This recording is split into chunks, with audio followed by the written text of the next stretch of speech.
Jadi yang buka. Boleh, thank you. Daripada ngulang-ngulang terus, sorry.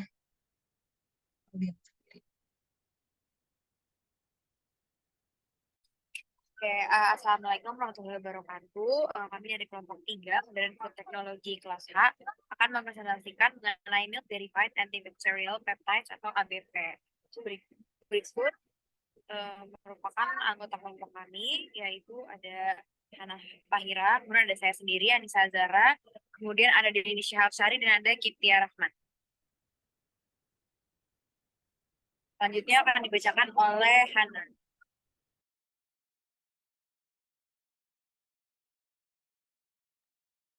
Definisi dari ABP atau Milk Derivative Antibacterial Peptides merupakan peptida antibakteri yang berasal dari susu. Sebagian besar senyawa ABP ini diproduksi dengan sintesis organik in vitro melalui proteolisis enzimatik atau fermentasi atau hidrolisis protein susu, dan secara in vitro dengan cloning molekuler menggunakan sekuens alami. ABP turunan susu diklasifikasikan ke dalam 4 kelompok, yaitu turunan susu, turunan whey, turunan kasein, dan turunan lisosim. ABP turunan susu penting dalam bioteknologi pangan modern karena keserbakan gunaan biologis dan berpotensi sebagai bahan farmasi serta suplemen makanan yang dapat meningkatkan kesehatan. Mekanisme dari aktivitas antibakteri peptide ini akan bergantung pada komposisi asam amino kationik dan hidrofobiknya dengan muatan positif ringan, yaitu +4, dalam kondisi fisiologisnya yang terdapat pada tabel di bawah ini. Next.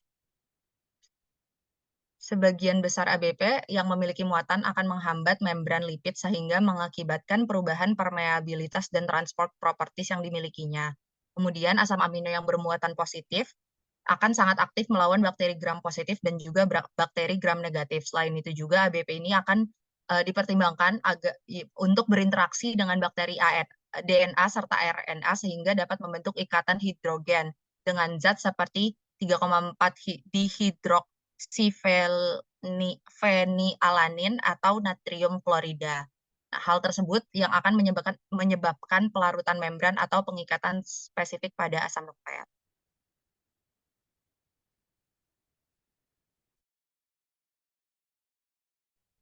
Baik, selanjutnya ada peptida antibakteri dari susu. Susu merupakan salah satu sumber peptida bioaktif yang memiliki berbagai sifat bermanfaat seperti antibakteri, antikarsinogenik, hormon tropik, imunomodulator.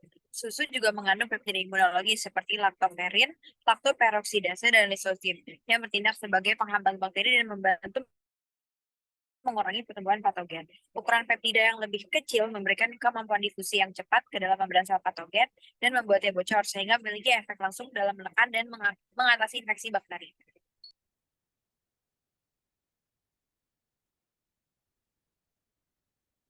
Kemudian selanjutnya ada peptida antibakteri dari whey susu. Peptida antibakteri dari whey susu adalah sekelompok peptida atau rantai pendek asam amino yang ditemukan dalam fraksi whey susu, yaitu bagian cair yang tersisa setelah pembuatan keju. Laktoferin sendiri merupakan salah satu kandungan dalam whey susu. Laktoferin sendiri adalah sejenis glikoprotein yang terdiri atas fraksi kecil dari protein susu. Protein ini menghasilkan fragmen struktural melalui perlakuan proteolytik yang menciptakan kemampuan antibakteri sebagai ABP terhadap berbagai patogen bakteri.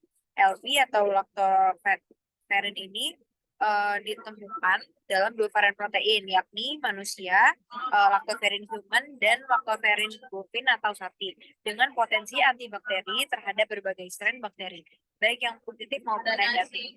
Berbeda dengan whey sapi yang mengandung beta-laktoglobin 50% protein utuh yang tidak ada di dalam asin.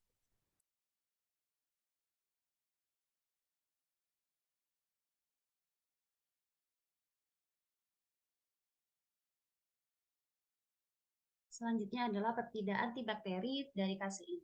Kasein merupakan fraksi protein utama susu. Metode pencernaan kasein oleh kimosin pada pH netral menghasilkan beberapa agen antibakteri seperti cathepsin, lactalin, dan israsidin yang menghambat pertumbuhan beberapa strain in vitro oleh fragmen N-terminal AE1 kasein.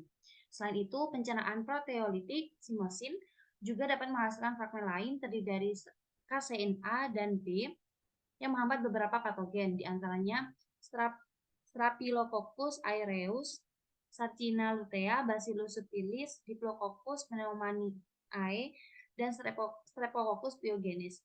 Kapacin menunjukkan potensi bakterisida terhadap gram positif dan gram negatif bakteri. Sedangkan bentuk non-fosforilasi dan glikolisasinya mungkin tidak berpengaruh pada beberapa kelompok bakteri seperti Streptococcus. Kemudian terdapat peptida antibakteri dari lizozim.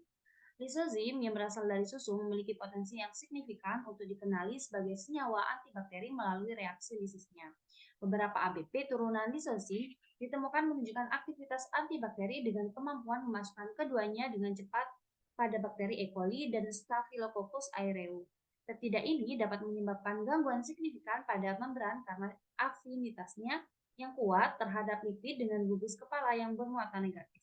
Namun, perubahan konsentrasi ion natrium, kalium, amonium, magnesium, dan kalsium mungkin mempengaruhi lizozim dan mungkin aktivitas antibakteri ABP-nya dengan mengurangi konsentrasi hambat minimum atau NIC.